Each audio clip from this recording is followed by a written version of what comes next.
When I was 11, I moved to a rather big city due to my dad getting transferred at work. We moved into a very close-knit neighborhood where all the parents knew each other and all of the kids were friends. At the end of my street was a small half-built house that became a sort of neighborhood hangout.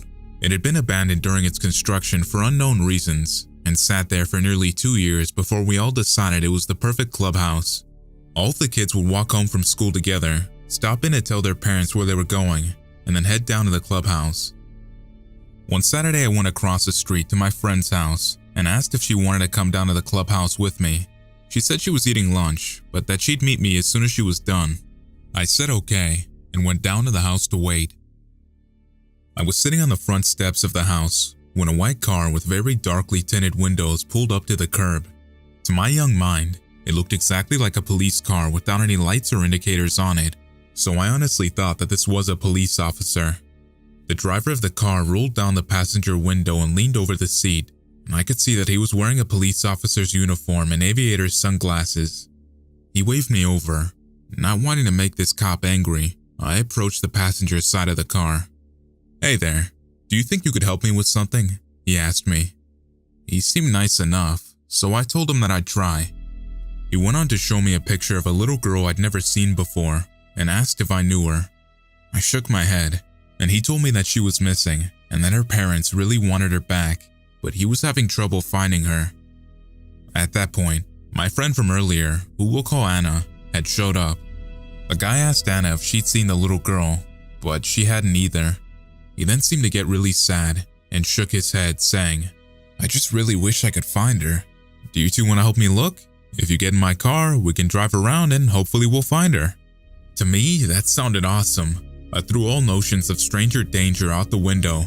I'd never been in a police car before and thought I'd have the time of my life, but Anna seemed to have her head on right that day and politely declined.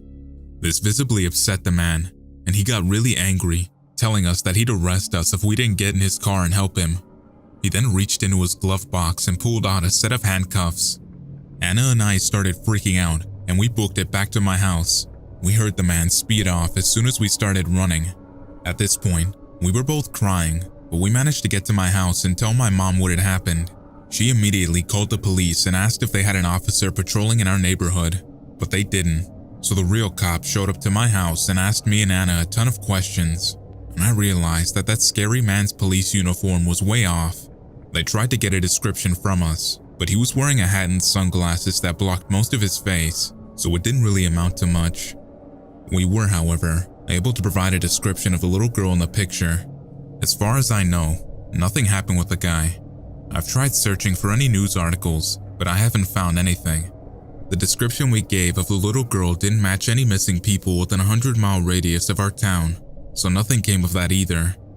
After that, none of the kids in my neighborhood were allowed to go to the clubhouse or be outside without at least one adult supervising us.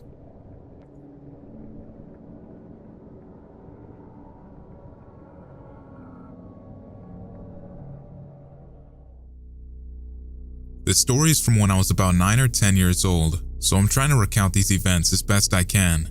It was mid-July, so I was off from school and attending a day camp during the week. I lived in a condo with my parents and older brother, but my brother was at sleepaway camp, leaving just my parents and I at home. One night, my mom started to experience some excruciating pains in a section of her stomach. She had always been afraid of hospitals, so she brushed it off as a bug. But my dad saw through her act and brought her to the hospital at around 7 at night. It ended up being appendicitis, so it turned out to be a pretty good move by him. Obviously they left pretty quickly, so I was stuck at home by myself for the night, at least until my dad returned. My parents had always been strict about the amount of time I spent playing video games and watching TV, so naturally I went straight to our basement to the GameCube and started playing some Smash Bros. Just to tell you a little bit about our condo, it was on a hill, so even though I was in the basement, we still had a back door down there. It was actually an entire wall of the basement that was a window with a sliding glass door to it. Behind the door, there was only about 15 feet of space before you hit the fence, and behind there was an even steeper hill. As a kid, I was always paranoid about intruders in our house, so I had my GameCube set up so that while playing it, I also had a clear view of this back window/door to see if anyone was trying to get in. As I was playing, I kept glancing towards the window and thinking I saw some movement. Of course, I lived in a suburban area, so there were many different animals that would run outside, but not usually during the night, and since I was paranoid, it only took a bit of movement to get my attention. I was much too scared to actually go to the window or go outside to see what this was, so I decided to just go upstairs to the living room and watch some TV. I climbed the stairs, still a bit shaken up from what I thought I saw. I figured I'd feel much better in our living room, since the window in that room was also in the back of the house, meaning it wasn't on ground level, therefore no animals or people could be seen. I collapsed onto the couch and flipped the channel over to Cartoon Network and watched whatever was on. It was about 9 at this point, and I was getting hungry since I hadn't actually eaten dinner yet. At a commercial break, I got up and went to the kitchen to find some food. Between our living room and the kitchen was the front door. I noticed that the door was unlocked. This freaked me out, but I realized that my parents most likely forgot to lock the door in their haste, so I quickly locked it myself. I continued to the kitchen, grabbed some food, and went back to the living room. Just as I sat down on the couch and put my food down on the table, I heard a slight clicking sound come from the front door of the house. I jumped up and ran to the hallway so I could see the front door, and I saw the front door handle being jerked back and forth. Someone was trying to open the door. I froze for a minute, not sure of what to do. The door handle just kept moving back and forth, stuck in its locked position. Eventually it stopped moving. Whoever was trying to open the door had given up. Then for some reason, I decided to run to the kitchen window and look outside to try and catch a glimpse of whoever was trying to enter my home. When I got to the window, I accidentally moved the curtain. Whoever this was seemed to notice the movement, and I then saw a man dressed fully in black sprint away from my front door and down the street towards the woods. Then I noticed the light coming from the front steps of my house. It looked like something was reflecting the light of the street lamp. My adrenaline was pumping, so I went outside to see what this was, and I found a knife sitting on the ground. I quickly ran back inside and locked the door. I told my father about everything when he got home hours later. He called the police. They searched the area around my home and asked me questions, but they never found this man.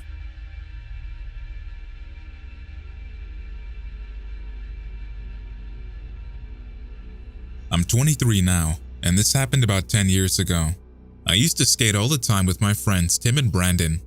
Well, one day we got done skating and decided to go to 7-Eleven to get some food and drinks before we went home. Anyway, we bought our snacks and leave the store. We walked to the parking lot's exit and prepared to cross the highway. While we were waiting for the traffic light to turn red, I looked behind me at the 7-Eleven gas pumps. I noticed a 40 to 50-year-old man pumping gas into his white truck. He stared at me for a couple of seconds, and before I knew it, he dropped the gas pump and jumped into his truck. He slammed on the gas and sped straight at my friends and I. He narrowly missed us, but managed to graze my arm, which knocked the skateboard out of my hand. My friend Brandon screamed, "Are you insane?" as the man peeled out and sped into the parking lot next to the 7-Eleven. I swear to God, he drove through a ditch and tried to run over us again. The three of us started running at full speed across the highway and towards the local library. When we were about half a block away, I looked back and saw the white truck speeding towards us. Brandon and Tim ran towards the library doors, and I ran towards the woods. It was Sunday, so I knew the library was closed, and the only place I could think to go was a trail in the woods that led to my backyard. Meanwhile, this man peeled into the library's parking lot and hopped out of his truck. I looked behind me before escaping into the woods, and I saw him grab a crowbar from the bed of his truck. I ran all the way home without stopping.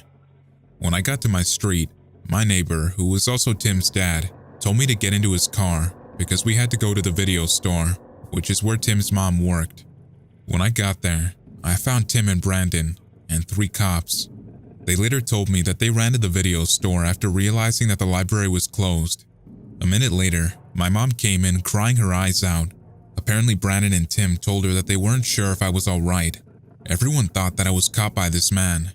I was confused and asked them what was going on. Tim told me that he saw the guy running after me into the woods, which terrified me because I thought the maniac was chasing after them, not me. The thing that still scares me today is that while my town is small, it's not empty. There were plenty of people around while this was going on, and not one of them did a thing about it. In that moment, I'd never felt so helpless. It's really creepy that some people can just snap like that. We didn't know this man or do anything to provoke him, but he still tried to hurt us for no reason. Anyway, he was never caught, and I spent the next 5 years worrying about every white truck I saw.